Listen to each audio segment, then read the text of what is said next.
Hey there, I'm Dayna Johnson, dental practice management expert, certified Dentrix trainer, and founder of Navoni, revolutionizing the dental industry through innovation and strategic leadership.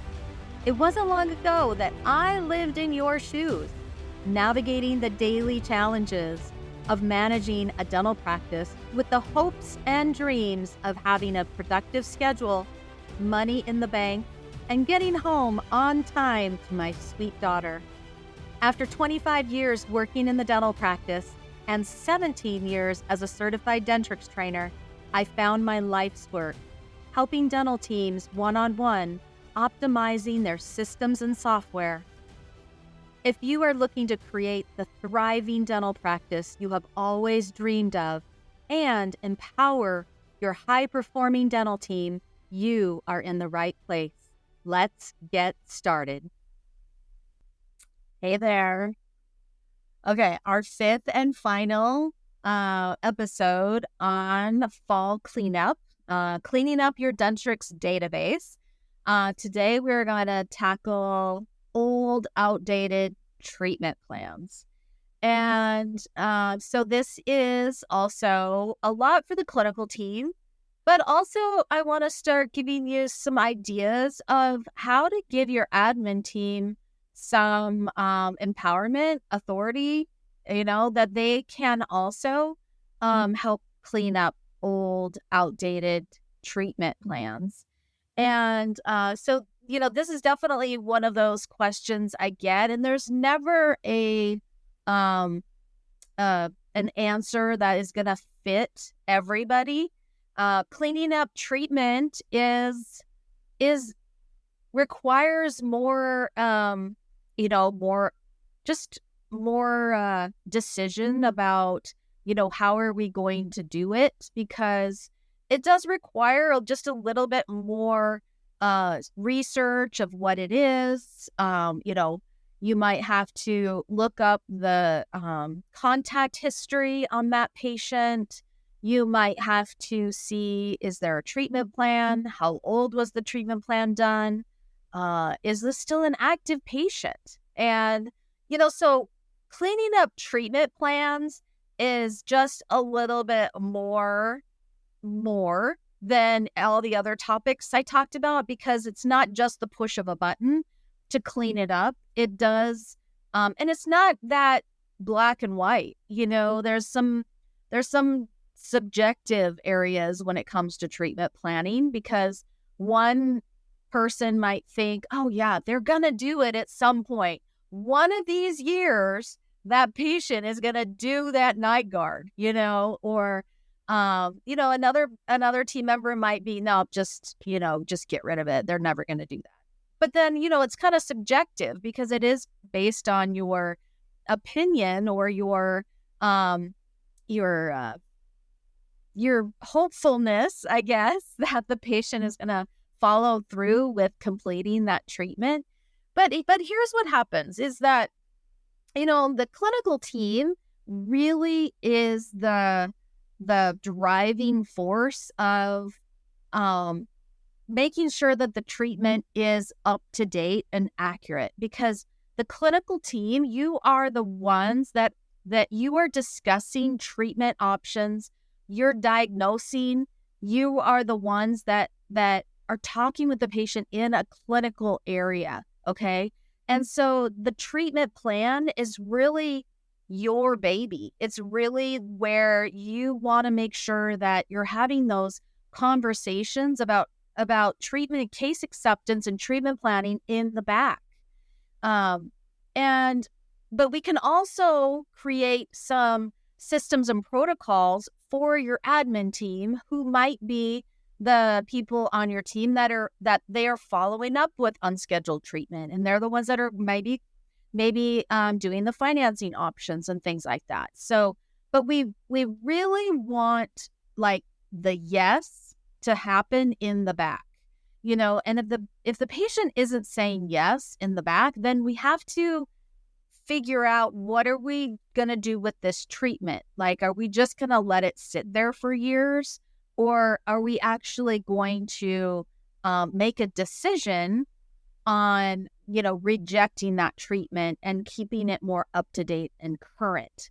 Because, here's what happens is I go in to work with teams and I want to work with the person that is following up with unscheduled treatment. So what's their process? What report are they using? Where are they making contact notes?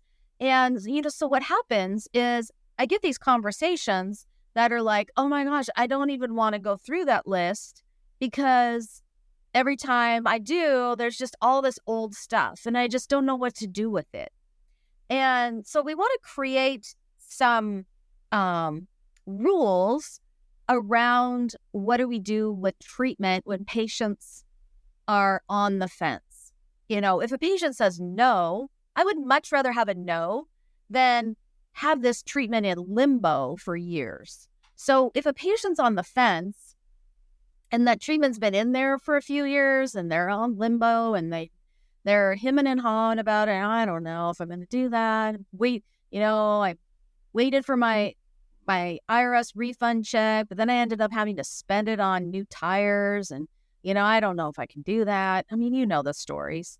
So, we have to give our team some empowerment, some decision-making as to what to do with that treatment. Because if you let it sit in the treatment plan for years, number one, the fees are outdated. Okay, so if you go to schedule a patient for treatment that was treatment planned 3 years ago, and maybe they still need it. They might still need that crown, on that lower right tooth because it has an old, ugly amalgam filling in it. And they still need a crown on that tooth, but now they finally decided they're going to do it. Well, when it was treatment planned 3 years ago, the fee, was $950. And now your fee is $1,100. So most team members won't remember that they have to update the fees. Because if you schedule that $950 crown for next week because you have an opening and then you post set it complete, well, you just lost $150. Okay, so it's really important that we remember to keep our treatment plan fees up to date and keep our treatment plans up to date. So what I want to talk to you about is when we work two things. How do we keep it up to date in the treatment room and how do we keep it up to date with the admin team? Everybody has the same goal. Everybody's goal is the same, but the process might be, slightly different. The goal is that we want treatment in the treatment plan that is accurate. The patient still needs that treatment. Okay. And the patient may still just be trying to make a decision. Now, how we get them over the finish line, that's a whole nother conversation about verbal skills and case presentation. And if I was going to talk about that, I would probably bring an expert in like Sophia Dunkley. I just interviewed her on the podcast a few weeks ago. You can go back and listen to my podcast on Sophia Dunkley. Also, Catherine Eitel-Belt is a master when it comes to patient communication skills and verbal skills. And yeah, I mean, I can help you with verbal skills, but that's not where I excel. I have guests that come on my podcast that excel in those areas. But, if we're having a hard time getting a patient over the finish line, then it's all about verbal skills, or it's about what kind of financing are you offering to your patients. But what we want to do is both teams, the clinical team and the admin team, we all are working towards the same goal. We want current, updated, accurate patient data. All right. So when I come back, I'm just going to give you some tips on how each team can work through their cleanup process, and it should just be kind of an everyday thing. All right. I'll be right back.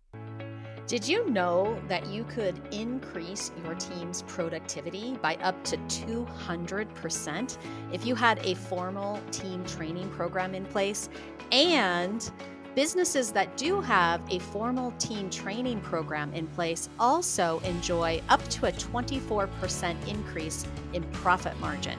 If you want to learn how and book a call with me, click on the show notes and book a free discovery call with me, and we will talk all about it. Okay, so for the clinical team, what I really want you to do is when you are working in the Dentrix patient chart, you have the tooth chart. Most of the time when I go to work with a clinical team, they never have the treatment plan panel up on their screen. So the first thing I want you to do is I want you to have whatever computer monitor that you work off of in the clinical room, the one that you look at every patient. I want you to add the treatment plan panel over on wherever you want to put it. I don't care, but most of the time it's on the left side of the patient chart. So there's an icon on your toolbar. It says treatment planner view. Okay. You don't need to open the whole treatment planner module. You don't have to go there. Just click on the treatment planner view and it will open up the treatment planner. And so it'll show it to you on the left side of the screen. Because here's what happens is there may be stuff in there in the treatment plan that is no longer relevant. And if it doesn't show up in red on your tooth chart, you don't ever even see it. Okay, so there may be an occlusal guard in there in the treatment plan. Occlusal guard isn't going to show up in red on your tooth chart because there's no paint type for an occlusal guard. You might have a single PA in the treatment plan because you did a crown last year, but the PA never got billed out, and that obviously doesn't need to be done anymore. So there's a PA sitting in the treatment plan. There might be a prophy sitting in the treatment plan, or a perio maintenance, or a new patient exam sitting in the treatment plan. And you will never see those things if you're not looking at the treatment plan, because I can guarantee you if it doesn't show up red on the tooth chart as a clinical team member, you don't really look at it. You don't notice it. So my request to the clinical team is I really want you to be looking at the treatment plan list of procedures in the cases every single time the patient is sitting in your chair. Because then if you see something that really doesn't belong in there anymore, it's like this patient was a new patient 2 years ago and there's still a new patient exam sitting in the treatment plan. Well, I'm going to get rid of that because we already did it. So you may want to delete it out. Now, there's a big difference between deleting treatment plan line items and rejecting them, okay? The only time I would ever recommend that you delete anything is if it is truly a duplicate, okay? So it got added in twice accidentally, or if you really don't need it. So you treatment planned a PA, but maybe you already had one and now you don't need that PA in there anymore. Maybe you treatment plan to do a buildup, but you really didn't need to do a buildup. You could delete that out because it wasn't necessary. Okay, but don't delete anything out of the treatment plan because the patient says no. Anytime the patient says no, I want you to reject the case. So, for example, let's say that you have some fillings and maybe a crown in the treatment plan and an occlusal guard. And the patient says, I will never do that occlusal guard. I'm afraid I'm going to swallow it. I'm never going to do it. Okay. Stop asking me about it. Okay. What I would ask you to do in the clinical room is move the occlusal guard into its own case and reject the case. Okay. That will help keep your treatment plans up to date, accurate, and much better for your admin team when they're starting to follow up with unscheduled treatment, okay? All right, high five on that.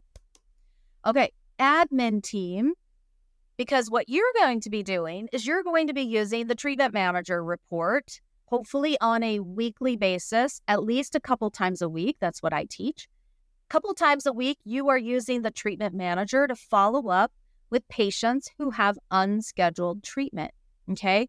So what happens a lot of times is you open up the treatment manager, you click over into the patient chart, or you open up the treatment planner. Some of you like the treatment planner. Some of you go to the patient chart. Some of you might even go to the ledger and look on the treatment plan page. Whatever your process is, you may see things in there that are old, 3 years ago, 3+ years ago, or it's something that, is just not needed anymore. Okay. Now, doctors, what I really encourage you to do is give your admin team some rules. Okay. If the treatment plan is more than blank years old, fill in the blank with what you would want. 3 years, 4 years, 5 years, whatever that might be. I think if it's 2 years old, your fees have probably gone up. So give your admin team some rules. Say 3 years. If the treatment plan is more than 3 years old, you can reject it. Okay? They can't delete it. Don't give them delete rights. But if they can reject the treatment, what that will do is then force you to retreatment plan on the next visit. So if the patient is, coming in 6 months and, maybe there's a bunch of old treatment in there, then the patient's going to come in and you're going to retreatment plan what's really needed. Because if you're not doing your job in the back by keeping the treatment plans up to date and current, then let your admin team do it. So that's how you delegate. Let them do it, because they should be working the treatment manager on a weekly basis and making sure that the treatment plan options and line items are staying up to date and accurate. That way, when you are working that unscheduled treatment report, which is called the treatment manager, they're working off of more current data, okay? And it will really help you have more accurate numbers. Your case acceptance will be more accurate if you keep your treatment planning more accurate and up to date. All right. This has been awesome. So, we wrapped up our 5-part series on Dentrix database cleanup. It is fall here in Colorado, at least. It's starting to be 50 degrees when we wake up in the morning. It's not 80 anymore, thank God, thank goodness. Our trees are starting to turn. And, now you have some projects on your to-do list. You have some cleanup projects to do and work on. So we did a 5-part series. So if you ever needed to go back and re-listen to any of them, if you want to see my face, you can always go over to the YouTube channel and watch it on YouTube. And of course, if you feel like you really like listening to what I have to say and you're like, gosh, I want to learn more from her because she's engaging and she's really fun to listen to and she has a lot of information to give, then book a call with me and let's see how we could actually work together. You're engaging with all of my free content, which is fabulous. But there's also more. There's a lot more that we could deeper dive into. So I look forward to hearing from you, and I look forward to watching your journey of becoming a high-performing dental team.